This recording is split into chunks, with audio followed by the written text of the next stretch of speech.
Every day, we are preoccupied with our own jobs and personal needs.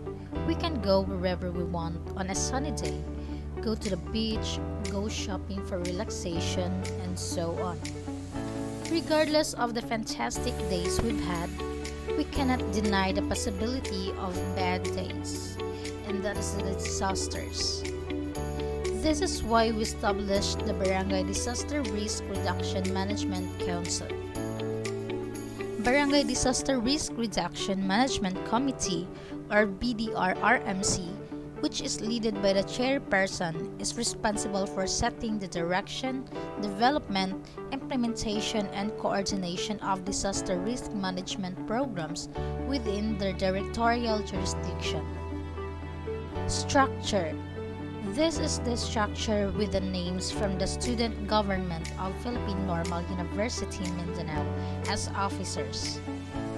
Don Bern King G. Vertudaso, SG President.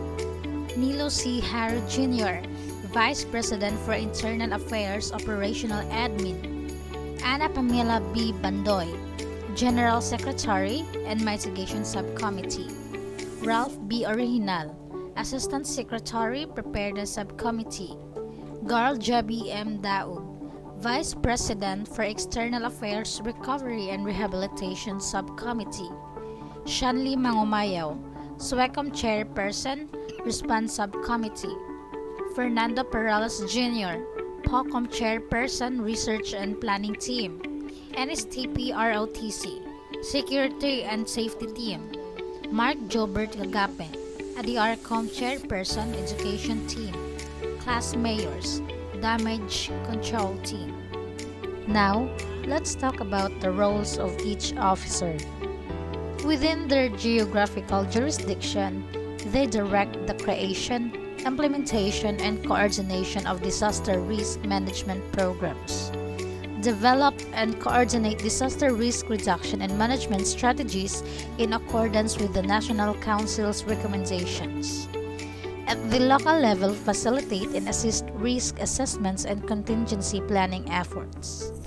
Maintain a local risk map by combining local disaster risk information such as natural hazards, vulnerabilities, and climate change concerns.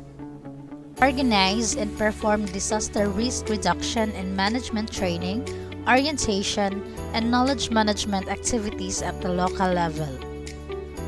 To give accurate and timely advice, operate a multi-hazard early warning system linked to catastrophe risk reduction. BDRRMC Chairperson leads and supervises the implementation of plans, operations of the committees and subcommittees, and coordination with the LDRRMO. Prevention and Mitigation Committee identifies and avoid hazards and mitigate their potential impacts by reducing vulnerabilities and exposure, and enhancing capacities of communities to anticipate, cope, and recover from the negative effects of emergencies and disasters. Preparedness Committee ensures constant preparedness and increased institutional capacities to respond to identify hazards and its impacts. Emergency Response Committee provides life preservation and meets the basic subsistence needs of affected populations based on acceptable standards during or immediately after disaster.